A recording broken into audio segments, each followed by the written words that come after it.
akai sim tsaya nan kin akai ko insha Allah ya ku insha Allah.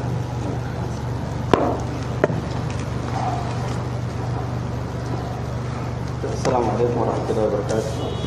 Allah ya saka malam da alkhairi da gudunmuwan da yake ba mu kuma ya sa cikin kyawawan ayyukansa ba tare da tawaitawa ba, kamar yadda malam ya yi dan ishara akwai malaman da suka kawo mana ziyara ga su a gefen mu kuna gani, duk da cewa ba mu san da zuwansu ba sai yanzu.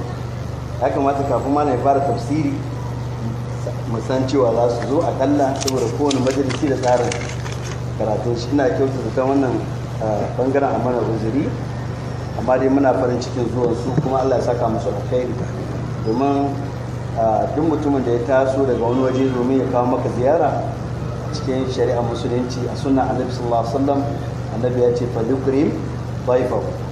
Fatan za a mana uzuri, amma kuma duk da haka muna nuna farin cikin mu insha Allah. Shugaban izala na garin Kaduna State gaba daya gashi muna tare, shi ne ya kawo mana ziyara, da kuma tawagan da suke tare da shi. Akwai babban malamin Malam Idris wanda mun taso a gaban shi tuntuni shekara da shekaru, shi ma ma'ahu, sannan da sauran yan uwa malamai. Ina so in ba su dan abun magana su dan yi magana ka insha Allah. Malam bismillah.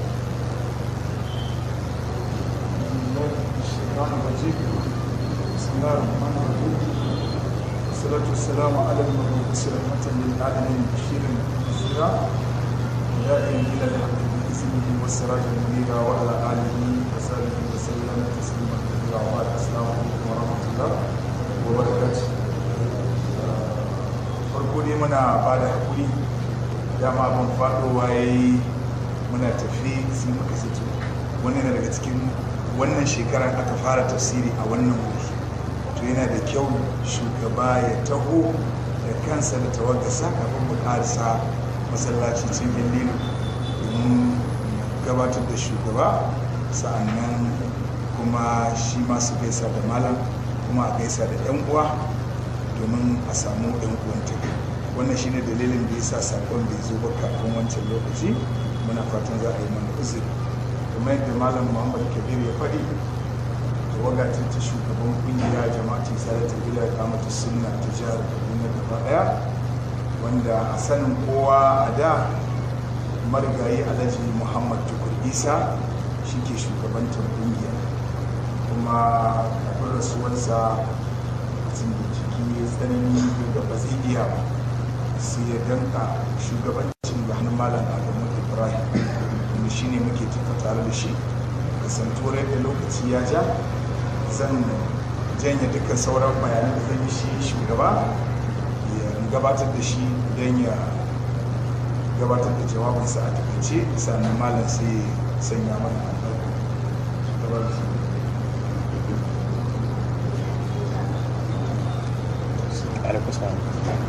أعوذ بالله السميع العليم من الشيطان الرجيم. بسم الله الرحمن الرحيم، وصلى الله على النبي الكريم. أما بعد، السلام عليكم ورحمة الله. wannan ziyara ce da muka saba kai ta irin wannan majalisi masu albarka, majalisi da ake gabatar da karatu na alƙur'ani, majalisi da ake koyar da al'umma, ake shayar da su sunnan manzon Allah sallallahu alaihi wasallam. Mun taso duk shekara mukan yi ziyara a daidai irin wannan lokuta, mukan ziyarci malumanmu don mu danƙon zumunci a tsakanin su, sannan kuma da neman su mana addu'o'i na fatan alkhairi a lokacin da suke gabatar da karatuttukansu, da neman yan uwa su masu sanya mu a cikin addu'o'insu a lokacin da suke gabatar da addu'o'insu. Wannan shine babban makasudin da ya sa muke zagayawa mu bi malumanmu a inda ake karatuttuka na addini, a masallatai ne, a wurare ne da aka keɓe majalisi haka muke yi. Kamar yadda mai jawabi ya gabatar, gaskiya wannan wuri yana cikin wurare da muka sa shauƙi, insha Allah za mu kawo ziyara.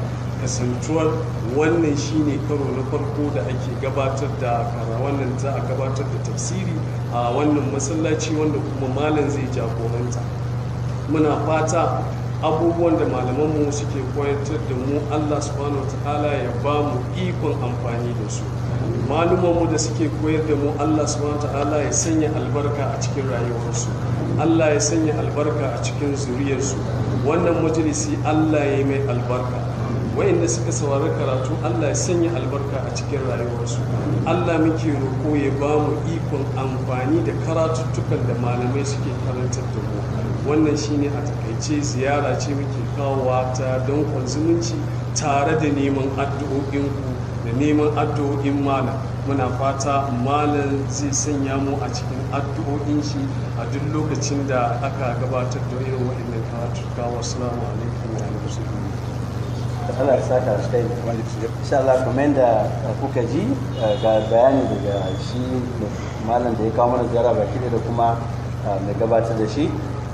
Muna Allah ya saka musu alkhairi, kuma Allah ya ƙara zumunci da yan uwantaka na addinin musulunci, sannan kuma Allah ya amshi addu'o'in shi da ya yi mana a matsayin na shugaba, cewa Allah ya sa mu amfana da dukkan karatuttukan da ake karantar da mu. Sannan kuma kamar yadda ya ce yi wa juna addu'a, su ma shugabanni ne, su ma su mana addu'a mu masa addu'a, su ma su mana addu'a. Allah ya mana albarka, ya sa mu gama duniya lafiya. Mun gode sosai, Allah ya saka mu karatu. Malam da san. Assalamu alaikum warahmatullahi wabarakatuh. Mun yi daɗi da wannan ziyara da aka anin kawo mana, Allah saka da alkhairi. Kamar yadda malam ya nema muwajinu mu addu'a, ni kuma wasiya ne zan yi mana gabaki ɗaya mu daga ake. Na farko, wannan kungiya ta jama'atul izatul bid'a wa sunna an kafa ta, tana da ainihin ahdaf da ainihin abin da yasa aka kafa ta kusan guda 10 wani abu.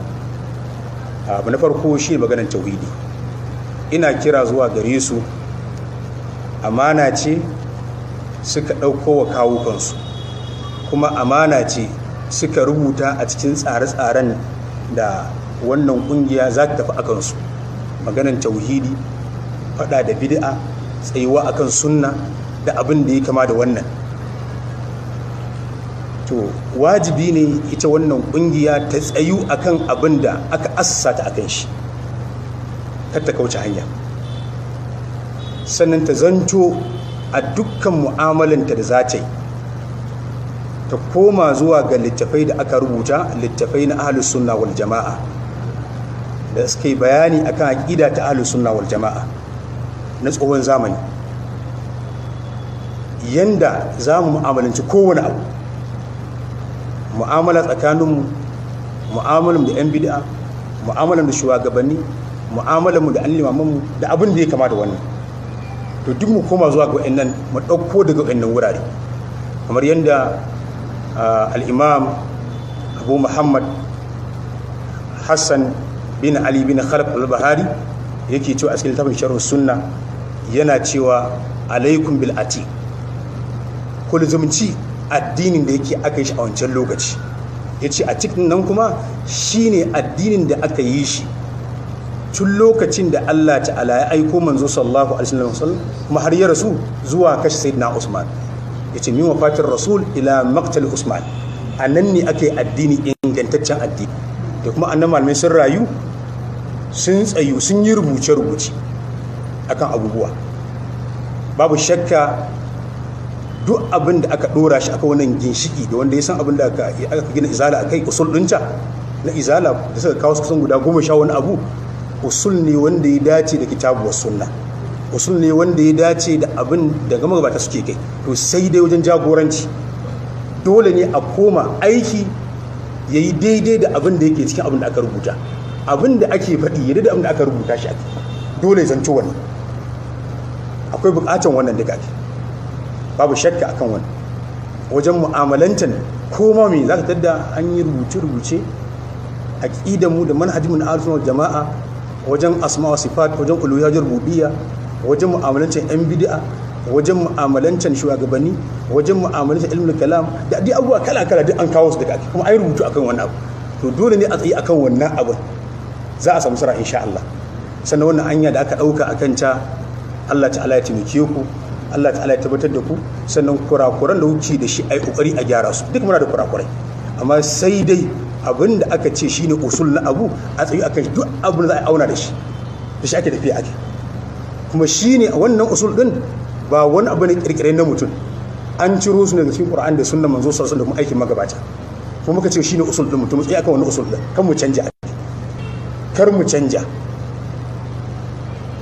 Addini ana yin shi ne don neman yadda a wajen Allah, ba a bukatan a burge wani. Ba za a yi addini a ce dole sai an yi haɗaka da mutum da shi ba sunna yake so yi ba. Kai da kan sunna ka tsaye a kan shi, ba a haɗaka wajen gudanar da abin da ke sunna tare da wani ba sunna yake kai ba. Kai da kan sunna tsaya kai kira akan sunnanka, kai bayanin abin da wani cikin kuskure ne shi ma kuma ya tsaya a wajen shi na shi. Akwai da ka ce a yi mu'amala wanda bai saba shari'a wannan za a yi, amma wanda saba shari'a wanda ba za a yi ta da kati.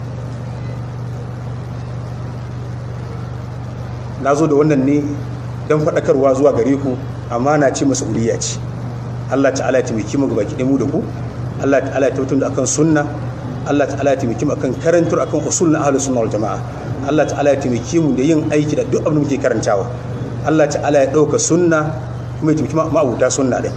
Allah ta'ala ya shirye da ulbasa kan sunna din. Wanda suke mun cutar da sunna, Allah ta'ala ya magance mana su. Wannan shine da ya takaice ganin zai yi kenan kai daga. San ko malam to Allah ya saka alkhairi, ina ganin shikenan. So malam ya ci ko za a ba malam sheki to insha Allah wa subhanaka subhanakallahumma wa bihamdika